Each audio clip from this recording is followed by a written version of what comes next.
You're welcome to the Policy Council. My name is Okweme Agbaje. A few days ago, I watched a young man captivate a full hall at the Muson, spoke passionately about the place of the youths. And really, if it was in another democracy, he will be running for Congress at the very next elections. I thought that I should share the views of this young man with the Policy Council's audience. Enjoy this program.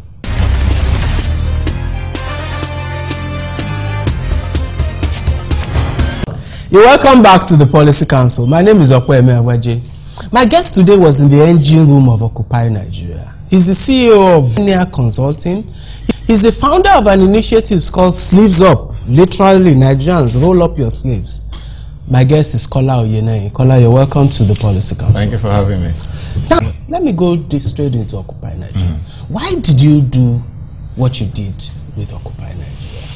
Right question. I think possibly say why not? Because I think for me personally, we're at a time in the history of Nigeria where I think that Nigerians had enough.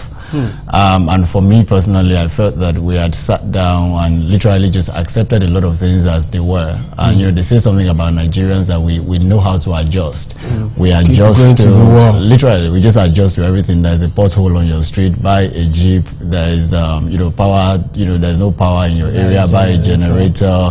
You know, so we just adjust. And we felt that because and for us, a week or 2 weeks before that time, we're having discussions with people that were really in charge of the whole subsidy thing, the Minister of Finance and all of this. I mean, they were talking about removing subsidy around April. There were a lot of discussions that were supposed to happen before that you know, the action actually take place, if at all. But we woke up on you know, saying Happy New Year to each other on January 1st, 2012, and goodbye to subsidy. So for me, that was it was unacceptable. It was unacceptable. I felt that on the Nigerian people it was. You know, I don't feel that if we live in a democracy where the government is supposed to be responsible to the people, it means that before you make that something that will fundamentally affect every aspect of their lives, you should at least, you know, discuss with them. So for me, it was a no-brainer that we had to do something about it, and what was natural to do was to really occupy Nigeria. I was a bit conflicted on Occupy Nigeria. Right. On the one hand, I've done policy work, economic work, and I am absolutely convinced, personally, that Nigeria needs a deregulated downstream petroleum sector. Correct. On the other hand, I agree absolutely with you. The manner of the implementation of that deregulation was a slap on the face of Nigeria. And moreover, the context of corruption around the subsidy regime meant that it was almost like a double whammy. We'll steal your money and then you pay for it. So there were those two considerations personally weighing on my mind. So let me ask you, on the substance of deregulation of oil sectors, what was your opinion? Okay, look, I think something needs to be clear, and the Nigerian people need to know this, that, you know, deregulation is not the same thing as subsidy removal. Two different things. And let me tell you what it is. Subsidy removal is, in plain terms, and for people that are going to be saying this, this is the way to understand subsidy. Subsidy is simply a way of taxing the Nigerian people, a way of, well, subsidy removal, a way of taxing the Nigerian people, a way of making Nigerian people pay for the corruption that exists within that sector. Deregulation, we know what that is. That's not, deregulation doesn't mean price hike. In fact, after deregulation, price might remain the same, or it might even be lower, or it might be slightly higher. What deregulation is simple, and people that are in oil and gas sector should know this. You know, there's a PIB that has been sitting in the sector for how long now? And you know, it's been passed by the Senate, and literally for it to be signed into law, it hasn't been. For you to deregulate, it means that that bill needs to be signed into law. You then need to start to then open up the system so that you welcome private sectors to start to invest in petroleum and shut down NNPC. Government does not have a role in running a business. We know around the world, government should not be running a business, but should create an environment for business people to thrive. So for us, that's what deregulation would have been. And I dare say that if the sector had been deregulated, subsidy would have died a natural death. Why were you fighting to retain such a system? Because in effect, our argument as Nigerians was that this system of round-tripping, of corruption, of abuses must stay. Because that was that was not our intention, but that was the Let me. effect. Well, look. Initially, that's what we would have seen that, and I'm going to slightly extend this argument to something else because we're still on the subsidy subject.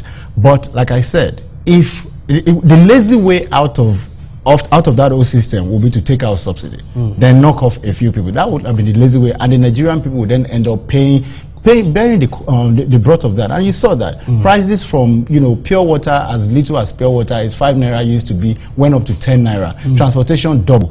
Literally food just went up just went through the roof. And understandably, because people now have to pay expensively for everything else. So what it meant is that the Nigerian people who were already suffering, majority of them already living under $1 per day, had to also absorb this because we're trying to fight corruption. But the real way of actually fighting corruption is, like I said, full deregulation, which is not the same thing as subsidy removal. It would have died a natural death. And in case we have the time to talk about we will talk about the other thing is that it was actually our fight in Occupy Nigeria was beyond subsidy removal. It was Let's take a short break, caller, and continue this very interesting discussion. No problem.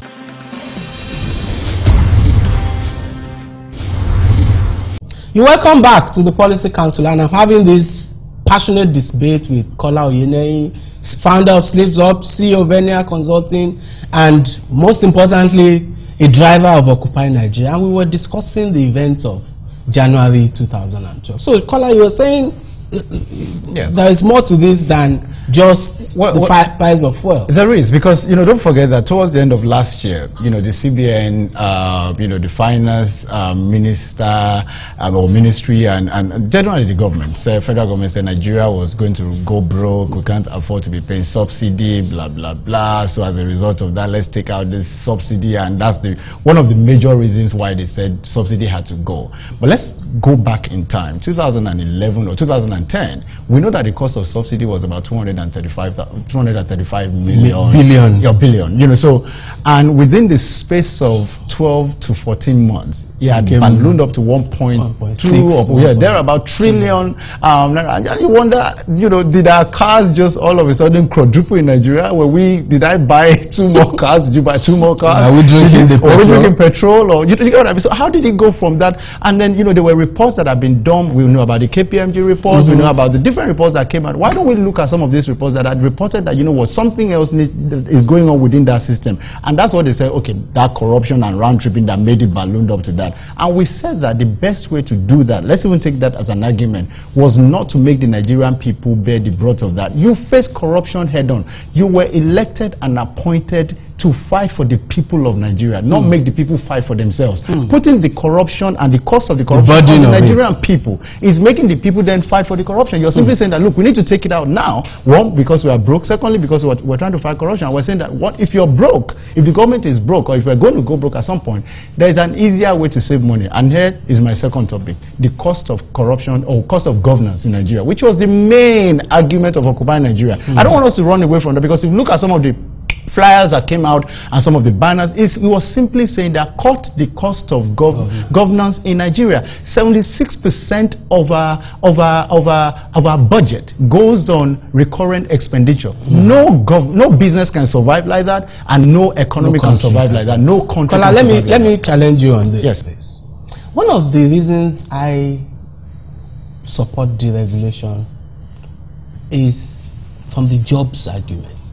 We have this downstream petroleum sector that doesn't exist in Nigeria, which is an aberration for a country that produces the quantity of crude oil that we produce. Exactly. Now, why doesn't that downstream refining, petrochemicals, and so on, why doesn't it exist there? Because we import the product because of a subsidy. So we import it. Now, if we didn't have that subsidy, we would have the jobs here. We would have the industry here. Now, for me, does that argument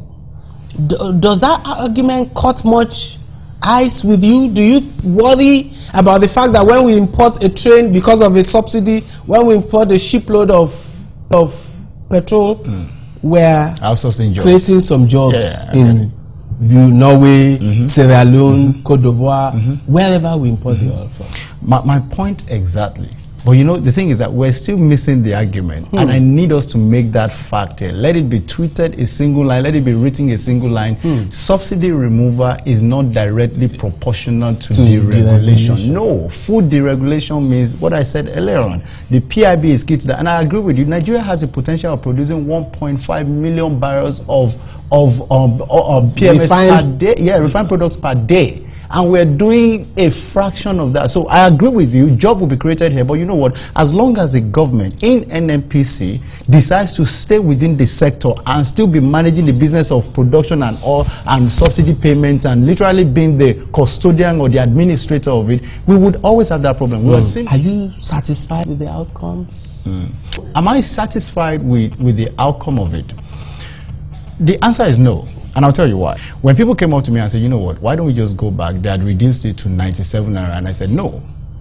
In principle, they have not reduced it to 97 naira. They've increased it from 65 naira to 97. Two different perspectives. So from that angle alone, I'm not satisfied. It was increased, it was not reduced. That's the first thing. The second thing is that, look, like I said, the conversation was way beyond subsidy. Oil price of so as we sit here right now, I mean, we had a conversation with the Minister of Finance over last weekend in Ekiti State at the symposium for emerging leaders, and she was talking about when she was first time in government, you know, how the cost of governance was about 65%. By the time she came back this time around, they had already risen to 76%. What happened between 65% and 76%? In Nigeria, our legislatures passed a bill for salary increases for themselves within the system. Nigerian people didn't do anything about that. So those are the things. So the broader issues of type of governance, exactly, type of democracy. Exactly. So the issue really, I will be satisfied the day I see the cost of governance reducing from 76% down to 50 something, down to 60 something. Exactly. So the government is too bloated. Government is the most, you know, that's where most money goes into in Nigeria, and the Nigerian people are not really getting the reward of the country. Let's take a short time out, and I'll be back with Kola Oyeneyin, and we'll continue this debate on the governance and the youth in Nigeria. We'll be right back.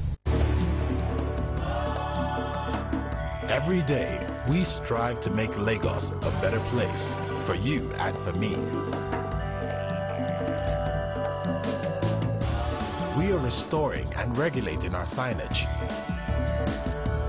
beautifying our streets, and greening our environment.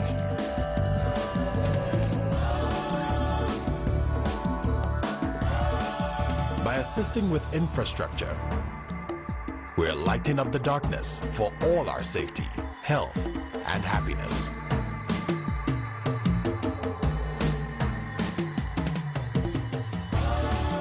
Helping Lagos grow into our own international megacity. We are LASA, improving Lagos, one street at a time.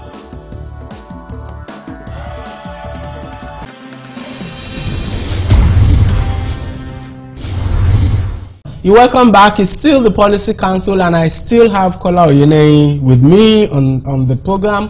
Now, Kola, so yeah, now we agree that there's a broader issue of the type of democracy, the type of politics, the type of governance that we have. Well, what are your thoughts on that? What is the problem with Nigeria's governance? Well, that's a very interesting question. Yeah. You know, late Professor Chinua Achebe wrote a note on trouble with Nigeria, and I think we're back here asking the same question again years later. What is the problem with Nigeria? You know, the truth is, it's the same problem with African countries. Mo Ibrahim Foundation did a survey across Africa, and they realized that every African country has a leadership problem. You know, so there's a huge problem with our leadership. And by leadership, I'm not specific. I'm not talking about anybody at all. I'm not talking about any office. General leadership, home leadership, work leadership. So from private sector to public sector, you know, government leadership, you know, so literally there's a huge problem with leadership. And people say that, well, there's a problem with followership as well, and I say I agree. I've come to realize that the Nigerian people actually are not demanding for too much, if at all. I actually don't think that we're demanding anything. Like I said earlier on, we adjust to a lot of things in Nigeria. Anything to happen in Nigeria, I think that there needs to be a top-down approach in terms of the change that needs to happen. Leadership has to somehow fix itself and begin to filter down that way. And you've seen cases where leadership has worked in some states in Nigeria, and then you then ask your question, why is it that this state is gradually working? It's not what we want. It's not perfect. It's not perfect. We're not there yet, but you can see things work. So it's a leadership in one word, if I were to answer that question. So the problem is leadership. Do you think, because there's this debate which I used to be part of, when some of us in our 30s, the late 30s, the young generation, we want to take over, we want to change Nigeria, and now we are approaching our 50s and Nigeria is worse than it was. Do you think it's a generational issue? Do you think, for instance, that the solution, do you argue that the solution lies with the youths? Do you see the solution to our problem in a generational perspective? You know, they say in Yoruba, otun we osi, osi we otun lowo fi mo. You know, which means that your right hand will wash your left hand, and then, you know, it will be clean. And then, you know, another Yoruba will say that owo omode o to pepe tagbalagba owo keregbe. It literally means that a child might not be able to reach, you know, to the top of a shelf, but an adult son cannot enter something small. So literally, like I said, it means that it's a collective effort. You need to support me, I need to support you. So the people in their 50s need to support the people in their 30s or their 20s. But I've also come to realize, having said that there's you know, innovation comes with young age. It comes with youth. I don't want to overrate the youth, because I also think that the younger generation have their own issues. You know, absolutely. I'm not going to sit here and be deluded that, oh, the youth are so perfect and they have the ability and they have the, you know, look at our education system. It's produced such a generation that are not really the kind of the quality of people that we want. That's the truth. And it's not their fault. It's the fact that the system has been built up. So it's produced this kind of, don't forget that the people that get into a leadership position, this is how a country is structured. You have institutions, and when you have institutions, strong institutions, then you have a strong nation or a strong country.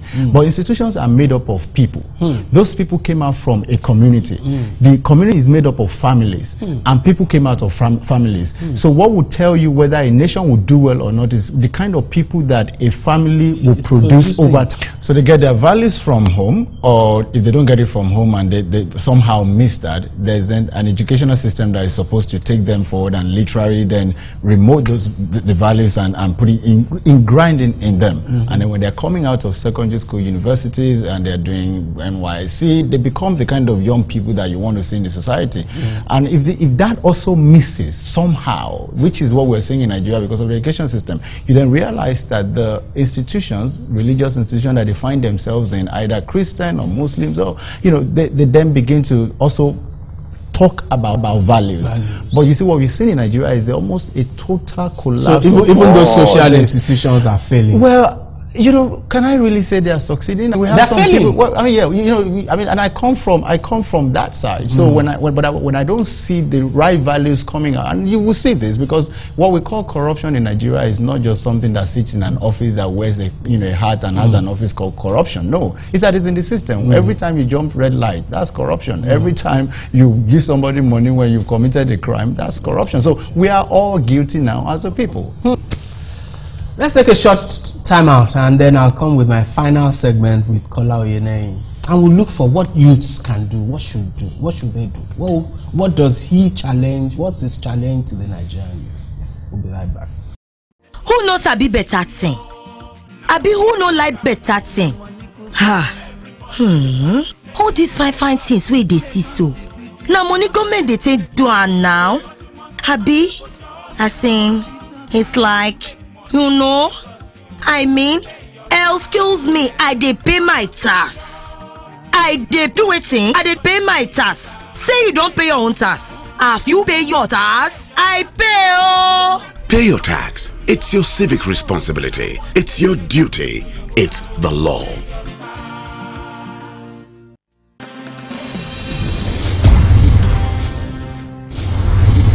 You're welcome back to my final segment with Kola Oyenei. Kola, so what's your challenge to the Nigerian youth? What are you trying to do? What do you want them to do? What role can they play? What role should they play? Wow. Time won't permit me to tell all of that, but I'll simply try and frame it as quickly as I can, and this is something that I always say. The Nigerian youth represent the largest demographic in Nigeria. Simple. You know, 75% of the Nigerian population is made up of everybody below 35. And if you look at the voting age between 18 and 35, it's about 68 million. That number is as a number. You know, currently, if it was a country, it would be the 4th largest country in Africa. If it was a country, it would be the 19th largest country in the world. If it was a country, it would be twice the size of Ghana, population-wise. If it was a country, it would be more than the population of South Africa and the United Kingdom combined. If it was a country, by the sheer majority of the Nigerian youth number, it would be a share, I mean, 68 million population is a huge one. And that tells me that there is no way that generation cannot be positioned for leadership. And let me say this quickly. You see, there's what they call dynamics of power. And in dynamics of power, you talk about 30 years, every 30 years, power changes. And when power changes, it means that anybody within that space of power shifting is sort of what you call relevant power-wise. So if you're between 15 and 35, add 30 years to your life, currently, you sit in that position where you can be relevant as far as power dynamics is concerned. And it means that if you're not active at the moment, when it comes to the next 30 years of your life, you are simply going to be part of the system, the problem, and all of that, and not necessarily be relevant. And if you look at the way generations have moved countries from third world to first, the youth had a major role to play in it. Let me quickly give you examples. It took Japan 50 years average to move their country from third world to first. It took Botswana, currently working about 25 years, they're still on it. It took Singapore 30 years. It took Malaysia 35 years. It's currently taking Brazil close to about 28 years. And if you look at the average age of the people that were in position and leadership position at this time, the average is about 35, 36. And you see the UN, the World Bank, they've confirmed that there's something about youth and innovation. It means that you cannot really innovate and drive a country's future without engaging the youth demographic. So I say to every young person, by default, you're positioned for leadership. By default, you're positioned to be, to literally have a major stake in Nigeria. So whether you take it or not is really up to you, which is why I started Sleeves Up Foundation Youth Empowerment Fund, literally saying to young people to roll up your sleeves and proactively engage in good governance campaign, engage in education, in entrepreneurship, in community development, that you play a key role in the future of Nigeria. It's as simple as that. So people like me should retire, recognize that we have played our role, and help mentor younger people. You know, I hear that every single time. I won't say retire. And I say to every older generation or people that are in that space, that us asking for a chance to be part of defining the future of Nigeria is not asking for your retirement, but asking for our entitlement. Two different things. So what we are entitled to is different from what we are asking from you that you should retire. I feel very strongly that wisdom is important. And you see, conventional wisdom, however, cannot solve unconventional problems. Look around the world. Look at the leaders around the world. David Cameron is about 46 or so. Obama is thereabout as well, about that age. Yeah. So you look at the people that are leading the next generation of countries, and the next, they are young people. But let me challenge you. I see most of your colleagues, even friends in Occupy Nigeria on Facebook and Twitter, telling us how Buhari should be the savior. He's almost 80 or something. Well, you see, let's leave that. This is not a fair question. You see, but no, it's very fair. You know, as important. And I said something earlier on about, you know, what the role of the older generation can be. What I believe strongly is that role is a role of mentoring. And you said it earlier on. And I have 7 of them that I've identified. You know, but one of it is mentoring and literally bridging the current gap and delivering the future. That's what is important. Let me ask you a personal question. Please. Will you be active politically in 2015?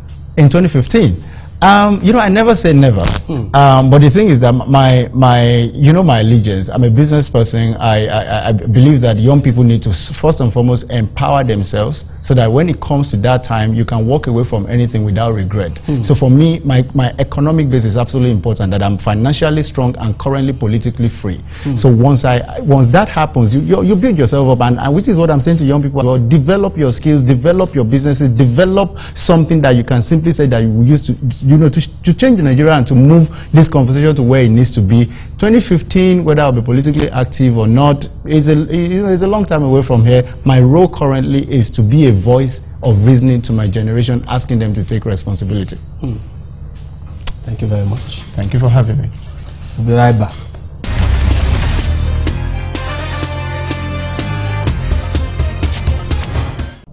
One of the biggest problems of the Nigerian system is that the energy, the power, the passion of youth, the creativity of our young people is allowed to turn in other directions.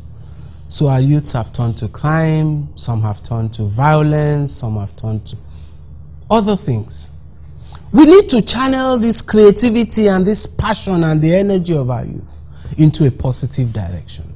Kola Oyeneye argues powerfully for such engagement. I challenge our youths to heed the call, to rise up, to roll their sleeves up, and to get involved in transforming Nigeria. See you next time.